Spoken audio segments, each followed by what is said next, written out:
Bjerget Manalus troner stolt over den græske region Arkadien. På dets frodige skråninger ligger der en gammel olivenlund, og mellem de krogede træer ligger der en ruin af, hvad der engang havde været en smuk plantageejendom, men trods forfaldet giver den stadig betragteren et indtryk af fordomspragt. Tæt ved ruinen ligger der en grav, som engang var velplejet og smukt dekoreret med nogle ganske enestående skulpturer. Men nu fremstår graven lige så forfalden og misrygtet som ruinhoben i dens nærhed.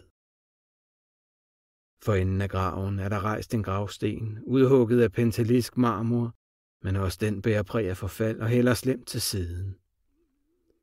Et unaturligt stort oliventræ med en fremmedartet og frastødende form har med sit rodnet forstødt gravstenen fra sin oprindelige plads. Træet har en slående lighed med en grotesk mandsperson, eller måske er et forvreden lig en mere konkret beskrivelse af træets knudrede og aparte form.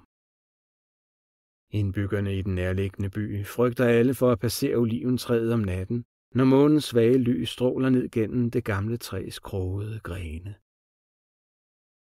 Bjerget Manalus er ifølge legenderne den frygtede gud Pans og hans mange foruroligende følgesvendes foretrukne tilholdssted. Områdets enfoldige gårdskale er helt overbevist om, at træet har spirituel forbindelse til disse mytologiske panvæsener, men en gammel biavler, der bor nede i den nærliggende landsby, har fortalt mig en ganske anden, men afgjort ikke mindre skræmmende historie.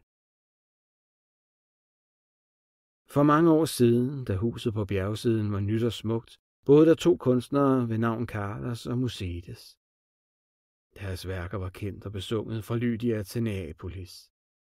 Ingen vågede at fremhæve den enes talent frem for den andens. Carlos Hermes stod i en helligdom af marmor i Korinth, mens Musides Pallas tronede fra en søjle i Athen, ikke langt fra Parthenon.